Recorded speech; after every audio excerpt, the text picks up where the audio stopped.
మన యేసుక్రీస్తు నామములో అందరికీ శుభములు కలుగును గాక. ఈ దినమున దేవుని యొక్క గొప్ప వాగ్దానము మనం చదువుకుందాం. అది సామెతల గ్రంథము 16వ అధ్యాయము 32వ లేఖనాన్ని మనం చదువుకుందాం. పరాక్రమశాలి కంటే దీర్ఘశాంతము గలవాడు శ్రేష్ఠుడు. పరాక్రమశాలి కంటే కూడా దీర్ఘశాంతము కలిగిన వాడు ఎంతో శ్రేష్ఠుడు అని దేవుని వాక్యం సెలవిస్తుంది. మరి ఇట్టి దీర్ఘశాంతము గలవాడిని మనం చూస్తున్నామా? అనుదినము ఆయన వాక్యం ద్వారా చూస్తున్నాం.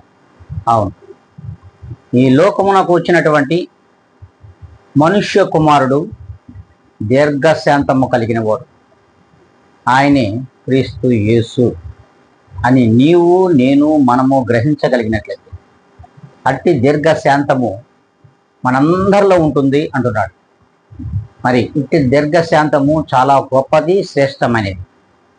ఎంత పరాక్రమం ఉన్నా శాంతము లేని వాడు వ్యర్థమని దేవుని వాక్యం సెలవిస్తుంది. మరి ఏ దినం నుండైనా సరే మనం విశ్వాసులం, పరిశుద్ధుని యొక్క కుమారులం, ఆయన కుమార్తెలం, ఆయన స్వాస్థ్యం అయినటువంటి మనము అట్టి దీర్ఘశాంతమును ఈ దినమునైనా సరే సంతరించుకొని ఆయనకు మాదిరిగా జీవించాలని దేవుని వాక్యం సెలవిస్తుంది. ఈ రీతిగా మనం ఉందామా అనుకుంటే ప్రార్థనలో ఏకీభవిద్దాం.